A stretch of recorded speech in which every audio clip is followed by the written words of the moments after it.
আসসালামু আলাইকুম, welcome back to my channel. I am Rubina Alamgir. আপনাদের সাথে একটি নতুন ব্লগ ভিডিও নিয়ে হাজির হয়ে গেলাম। অবশ্যই সবাই আমার চ্যানেলটি সাবস্ক্রাইব করবেন, লাইক করবেন, কমেন্ট করবেন, শেয়ার করবেন, আমার ভুল ত্রুটিগুলো ক্ষমা করে দিবেন। সো চলতি পথে আছি, রাস্তা দিয়ে যাচ্ছি, দেখতেই পাচ্ছেন। আর যে বাজারটা প্রথমেই দেখলেন এটা সবারই চিনা, কারণ এটা পূর্বাচলের হচ্ছে শিবু মার্কেট বলা হয়, একদম পূর্বাচল মেন রাস্তা 300 ফিটের। এখানে অনেকে ঢাকা শহর থেকে ঘুরতে আসে, বাজার করতে আসে, কারণ এখানে গ্রামের টাটকা সবজি পাওয়া যায়। আসলে পূর্বাচল এই অঞ্চলটা এক কথায় বলতে গেলে সবজি গ্রামই ছিল। এখানে প্রচুর সবজি ফলানো হতো এবং ঢাকা শহরে হচ্ছে তা বিক্রি হতো, কারণ ঢাকা তো খুবই আশেপাশে। তো মেরুনবাড্ডা এবং কি আমাদের থানা দুটো তো একসাথেই। সো প্রথমে কিছু ঘরের সবাই বসে আছে, দেখতে পেলেন দাদি পিঠা নিচ্ছে আমাদের দেওয়ার জন্য। বাড়িতেও চলে আসলাম, দাদিদের বাড়িতে গিয়েছিলাম। আসলে দাদিদের বাড়িটা হচ্ছে পূর্বাচলে।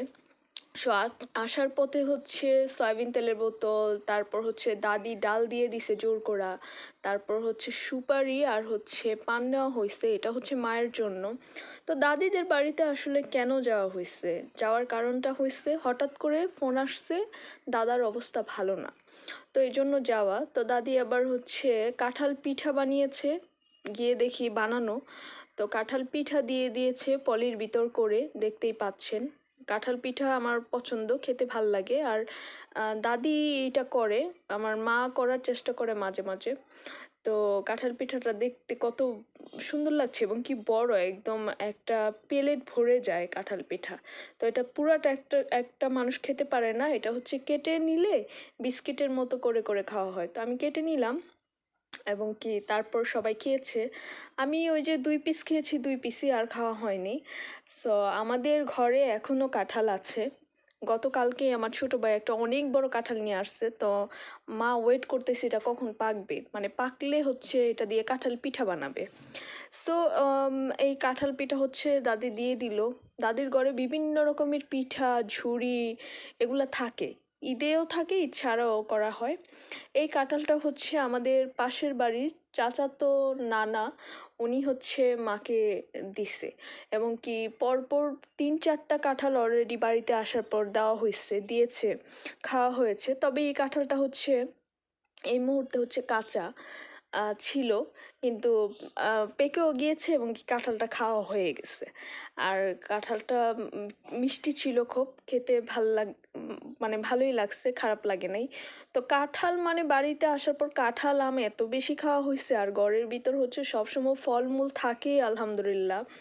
তো কাঁঠালটা হচ্ছে পেকে গেছে, এখন হচ্ছে মা এটাকে ভাঙবে, মানে মা বলতেছিল যে এটাকে ভাঙবো।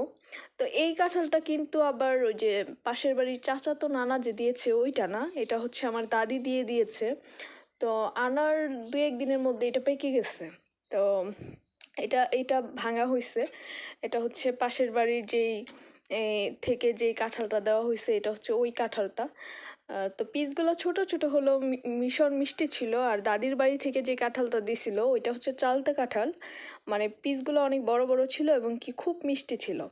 ওইটা মেবি আমার ভিডিও করিও নেই, মনেও নেই। তো পাঙ্কাশ মানে কাতলা মাছের বড় মাথা দিয়ে হচ্ছে রান্না করা হয়েছে, একটা ভুনা করা হয়েছে রেসিপি।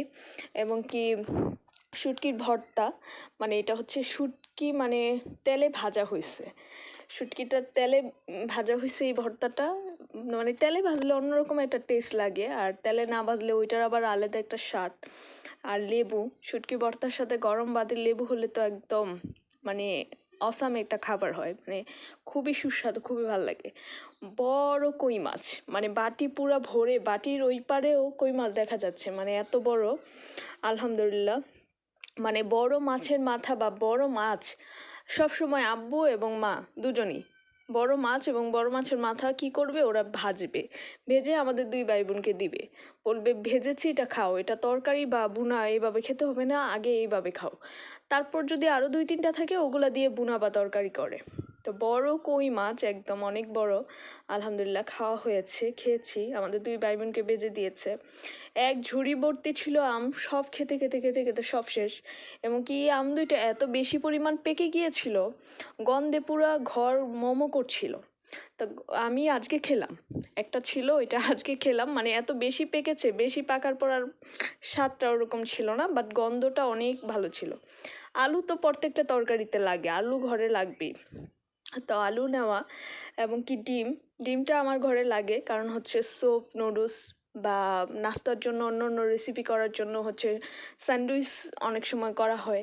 তো সেক্ষেত্রে হচ্ছে ডিমটা আমার ঘরে লাগে, ডিমটা সবসময় থাকেই, হচ্ছে রাখাই হয়, ঘরে আনা হয়। তো এখানে একালি ডিম আছে। তো আশা করি আজকের ব্লগটি আপনাদের ভালো লেগেছে। সবাই খুব ভালো থাকবেন, আমার জন্য, আমার পরিবারের জন্য দোয়া করবেন। আসসালামু আলাইকুম, আল্লাহ হাফেজ।